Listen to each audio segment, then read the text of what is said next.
नमस्कार, आप सभी का स्वागत है एडीआर एजुकेशन पर। तो आज के इस वीडियो में हम लोग बात करेंगे हिंदी ग्रामर के हिंदी वर्णमाला के बारे में, ठीक है। और हिंदी ग्रामर में जितने भी टॉपिक है, चाहे वह संधि हो गया, समास हो गया, इन सभी टॉपिकों को मैं आपको 10 से 15 मिनट में कवर कराऊंगा।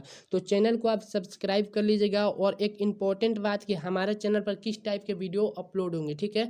तो हमारे चैनल पर आपको साइंस के जितने भी इंपॉर्टेंट टॉपिक है, ज्योग्राफी के जितने भी इंपॉर्टेंट टॉपिक है, हिस्ट्री के जितने भी इंपॉर्टेंट टॉपिक है, हिंदी ग्रामर के जितने भी इंपॉर्टेंट टॉपिक है, ठीक है, यानी ऑल सब्जेक्ट जितना भी इंपॉर्टेंट टॉपिक होगा, इन सभी टॉपिकों के ऊपर इस पर वीडियो अपलोड होगा, ठीक है। तो चैनल को आप सब्सक्राइब जरूर कीजिएगा और वीडियो पसंद आए तो वीडियो को आप लाइक कीजिएगा। चलिए आज की इस क्लास को हम लोग स्टार्ट करते हैं। सबसे पहले हम लोग समझते हैं वर्णमाला के बारे में, ठीक है। तो सबसे पहले हम लोग पढ़ेंगे वर्णमाला किसे कहते हैं, वर्णमाला किसे कहते हैं, ठीक है। एग्जाम में आपसे ऐसे क्वेश्चन पूछ सकता है कि वर्णों के व्यवस्थित समूह को क्या कहते हैं, तो आप लोग वर्णमाला डालिएगा। चलिए समझते हैं वर्णमाला किसे कहते हैं। तो वर्णों के व्यवस्थित समूह को हम लोग क्या कहते हैं, वर्णमाला कहते हैं। वर्णों के व्यवस्थित समूह को हम लोग वर्णमाला कहते हैं। जिस तरीके से मोतियों के व्यवस्थित समूह को हम लोग क्या कहते हैं, माला कहते हैं, ठीक उसी प्रकार वर्णों के व्यवस्थित समूह को हम लोग क्या कहते हैं, वर्णमाला कहते हैं।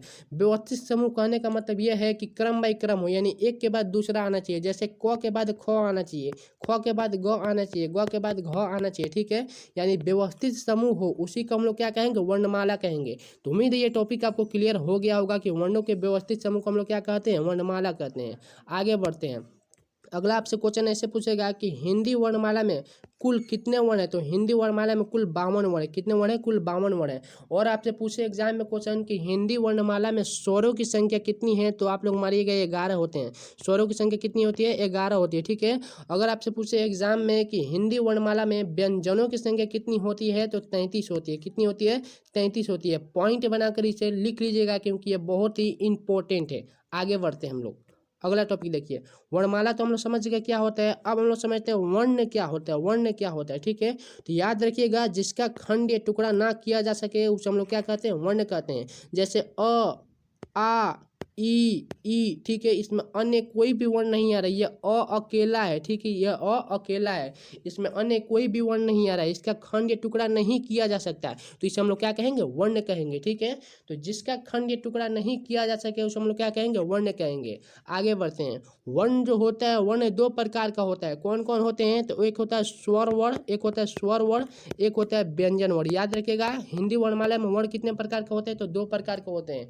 एक होता है स्वर वर्ण, एक होता है व्यंजन वर्ण। तो उम्मीद है इतना टॉपिक आपको क्लियर हो गया होगा। तो चलिए हम लोग आगे बढ़ते हैं। अगला टॉपिक देखिए क्या करते हैं। अगला टॉपिक कहता है कि स्वर्ण वर्ण क्या होता है, स्वर वर्ण क्या होता है। तो बहुत ही विस्तार पूर्वक इसको पढ़ेंगे, बहुत ही अच्छे से ध्यान दीजिएगा क्योंकि बहुत ही इंपॉर्टेंट टॉपिक है। आगे बढ़ते हैं।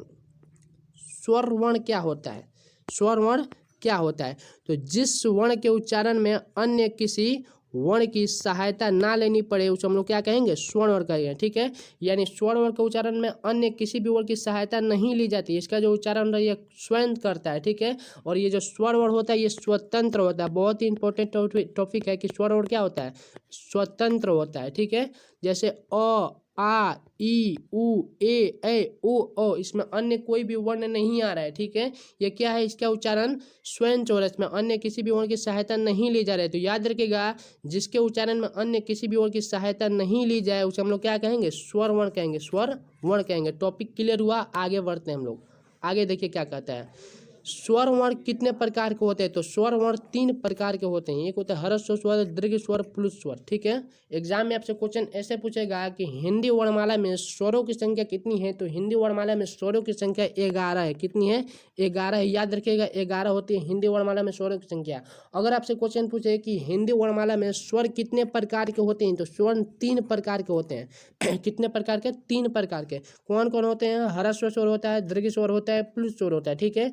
ये बहुत ही इंपॉर्टेंट टॉपिक है, आगे आप ध्यान से देखिएगा। एक एक टॉपिक को डिटेल में पढ़ेंगे। सबसे पहले ह्रस्व स्वर क्या होता है, ठीक है। देखिए ह्रस्व स्वर क्या होता है, तो जिन स्वरों के उच्चारण में बहुत ही कम समय लगता है उन्हें हम लोग क्या कहते हैं, ह्रस्व स्वर कहते हैं। जिन स्वरों के उच्चारण में बहुत ही कम समय लगता है उसे हम लोग क्या कहते हैं, ह्रस्व स्वर कहते हैं। जैसे अ, ई, ऊ री, कितना कम समय लग रहा है, अ ई ऊ री, अ ई ऊ री, ठीक है। तो याद रखिएगा जिसके उच्चारण में बहुत ही कम समय लगे उसे हम लोग क्या कहेंगे, ह्रस्व स्वर कहेंगे। क्या कहेंगे, ह्रस्व स्वर कहेंगे, ठीक है। और पूछे कि ह्रस्व स्वर की संख्या कितनी होती है, तो ह्रस्व स्वर की संख्या 4 होती है। कितनी होती है, ह्रस्व स्वर की संख्या 4 होती है। याद रखिएगा बहुत ही इंपॉर्टेंट पॉइंट है, पॉइंट लेकर लिख लीजिएगा, ह्रस्व स्वर की संख्या 4 होती है। आगे बढ़ते हैं, दीर्घ स्वर किसे कहते हैं, दीर्घ स्वर किसे कहते हैं। देखिए जिन स्वर के उच्चारण में ह्रस्व स्वर से दुगुना समय लगता है उसे हम लोग क्या कहते हैं, दीर्घ स्वर कहते हैं, ठीक है। यानी दीर्घ स्वर में क्या होता है, ह्रस्व के दुगुना समय लगता है, ह्रस्व के दुगुना समय लगता है इसके उच्चारण में। कौन कौन हो जाएंगे, जैसे आ हो गया, ई हो गया, ऊ हो गया, ए हो गया, ओ हो गया, ओ हो गया। इसके उच्चारण में क्या हो रहा है, ह्रस्व से दुगुना। जैसे ये हो गया अ ई उ ई, बहुत कम समय लग रहा है। आ ई उ ए ओ औ, कितना अधिक समय लग रहा है। तो जिसके उच्चारण में ह्रस्व से दुगुना समय लगे उसे हम लोग क्या कहेंगे, दीर्घ स्वर कहेंगे, ठीक है। कॉन्सेप्ट आपको क्लियर होना चाहिए। आगे बढ़ते हैं, प्लुत स्वर क्या होता है, ठीक है। प्लुत स्वर क्या होता है, तो देखिए जिन स्वरों के उच्चारण में ह्रस्व से 3 गुना समय लगे, 3 गुना अधिक समय लगे उन्हें हम लोग क्या कहेंगे, प्लुत स्वर कहेंगे। जैसे हम आपको कहें हे राम, हे राम, कितना अधिक समय लग रहा है, उन दोनों चीज में क्या अधिक समय लग रहा है, हे राम, हे कृष्ण, हे कृष्ण, हे कृष्ण, ठीक है। तो याद रखिएगा जिनके उच्चारण में ह्रस्व के 3 गुना समय लगे उन्हें हम लोग क्या कहेंगे, प्लुत स्वर कहेंगे, प्लुत स्वर कहेंगे, ठीक है। कॉन्सेप्ट क्लियर होना चाहिए। और एक इंपॉर्टेंट पॉइंट कि ह्रस्व स्वर का जो उपयोग होता है वह संबोधन के लिए किया जाता है। किसके लिए, संबोधन के लिए किया जाता है। पॉइंट बनाकर इसे लिख लीजिएगा, ठीक है। कॉन्सेप्ट क्लियर हो गया, आगे बढ़ते हैं। अगला टॉपिक देखिए क्या कहता है, व्यंजन वर्ण क्या होता है, व्यंजन वर्ण क्या होता है, ठीक है। तो जिन वर्णों का उच्चारण स्वरों की सहायता से हो उन्हें हम लोग क्या कहेंगे, व्यंजन वर्ण कहेंगे, ठीक है। यानी व्यंजन वर्ण का जो उच्चारण होता है वो किसकी सहायता से होता है, स्वर की सहायता से होती है, स्वर वर्ण की सहायता से होती है, ठीक है। तो जिस वर्ण के उच्चारण में अन्य किसी वर्ण की सहायता ली जाती है उसे हम लोग क्या कहेंगे, व्यंजन वर्ण कहेंगे, ऐसे भी बोल सकते हैं, ठीक है। और हिंदी वर्णमाला में कुल कितने व्यंजन होते हैं, तो 33 होते हैं, 33 होते हैं। कितने होते हैं, 33 होते हैं। अब ये बात आता है स्वरों की सहायता लेनी पड़ती है, कैसे, जैसे हम आपको बोलते हैं क, तो इसमें क्या आता है, क प्लस अ, क में अ आ रहा है, क में अ छिपा है, तो ये क्या है, अ का है, स्वर वर्ण है, क्या है, स्वर वर्ण है। तो यानी व्यंजन वर्ण का जो उच्चारण है वह स्वर वर्ण की सहायता से हो रहा है, तो इसे हम लोग क्या कहेंगे, व्यंजन वर्ण कहेंगे, ठीक है। जिन वर्णों के उच्चारण में अन्य किसी वर्ण की सहायता ली जाती है उसे हम लोग व्यंजन वर्ण कहते हैं। क में अ छिपा हुआ, जैसे एक और बोलते हैं ख, ख ख प्लस अ, इसमें ख में अ छिपा है, देखिए ख बोलिए अंत में अ रहा है, ख में क्या आ रहा है, अ आ रहा है, ठीक है। तो इसमें भी अ क्या है, अ क्या है, अ एक स्वर वर्ण है, ठीक है। तो जिस वर्ण के उच्चारण में अन्य किसी वर्ण की सहायता ली जाती है उसे हम लोग क्या कहते हैं, व्यंजन वर्ण कहते हैं। आगे बढ़ते हैं, अगला टॉपिक देखिए क्या कहता है। अगला टॉपिक कहता है कि व्यंजन वर्ण के कितने भेद होते हैं, तो व्यंजन वर्ण भी 3 प्रकार के होते हैं। स्वर वर्ण की पूछे, स्वर वर्ण कितने प्रकार के होते हैं, तो स्वर वर्ण भी 3 प्रकार के होते हैं। और व्यंजन वर्ण पूछे तो व्यंजन वर्ण भी 3 प्रकार के होते हैं। कौन कौन होते हैं व्यंजन वर्ण, तो एक होता है स्पर्श व्यंजन, एक होता है अंत अष्ट व्यंजन, एक होता है उष्म व्यंजन, ठीक है। कॉन्सेप्ट आपको क्लियर होना चाहिए। अगर आपसे पूछे कि व्यंजन वर्णों की संख्या कितनी होती है, तो व्यंजन वर्णों की संख्या 33 होती है। कितनी होती है, 33 होती है, याद रखिएगा 33 होती है। कितनी होती है, 33 होती है। आगे बढ़ते हैं, एक एक कर सभी टॉपिकों को हम लोग पढ़ते हैं। आगे देखिए, स्पर्श व्यंजन किसे कहते हैं, वर्ण के जो भी भेद है सभी को हम लोग पढ़ते हैं। स्पर्श व्यंजन किसे कहते हैं, ठीक है। तो क से लेकर म तक के व्यंजन को हम लोग क्या कहते हैं, स्पर्श व्यंजन कहते हैं। क से लेकर म तक के व्यंजन को हम लोग क्या कहते हैं, स्पर्श व्यंजन कहते हैं। अगला टॉपिक देखिए, अंत अष्ट व्यंजन किसे कहते हैं, तो य र ल और व को हम लोग क्या कहते हैं, अंत अष्ट व्यंजन कहते हैं, ठीक है। उसमें व्यंजन किसे कहते हैं, तो तलाबे सा, मुदन सा, धन सा और ह को हम लोग क्या कहते हैं, उसमें व्यंजन कहते हैं, ठीक है। और एक इम्पोर्टेंट पॉइंट कि जो उसमें व्यंजन होता है इसको बोलने पर मुंह से गर्म हवाएं निकलती है। जैसे हाथ लगाकर मुंह लगाकर बोलिए कि तलाबे स, मुधन स, डंटी स, ह, ठीक है। क्या होगा, इसको बोलने से थोड़ा सा मुंह से गर्म हवाएं निकलती है, ठीक है।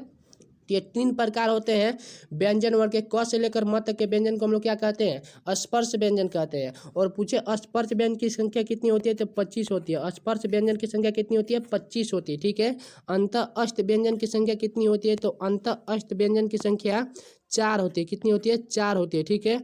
उस में व्यंजन की संख्या कितनी होती है, तो इनकी भी 4 होती है। कितनी होती है, 4 होती है। कॉन्सेप्ट आपको क्लियर हो गया। चलिए एक बार हम सभी को रिवीजन करा देते हैं क्या क्या हम लोग पढ़े हैं, उसके बाद हम लोग आगे पढ़ेंगे, ठीक है।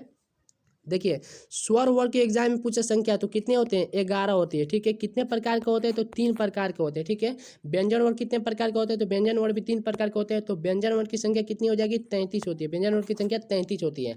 व्यंजन वर्ग भी कितने प्रकार के होते हैं, 3 प्रकार के होते हैं। स्वर वर्ग भी 3 प्रकार के होते हैं।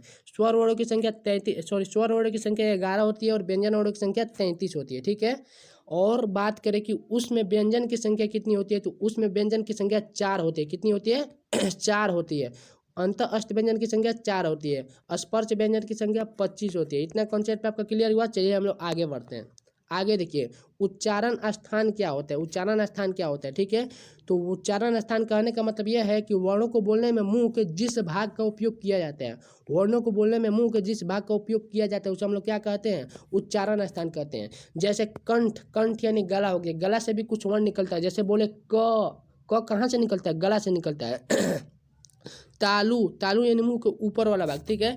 दूध, दूध ये क्या है, दांत से बोला जा रहा है, ठीक है। तो उच्चारण स्थान के ऊपर मैं आपको बहुत ही ट्रिकी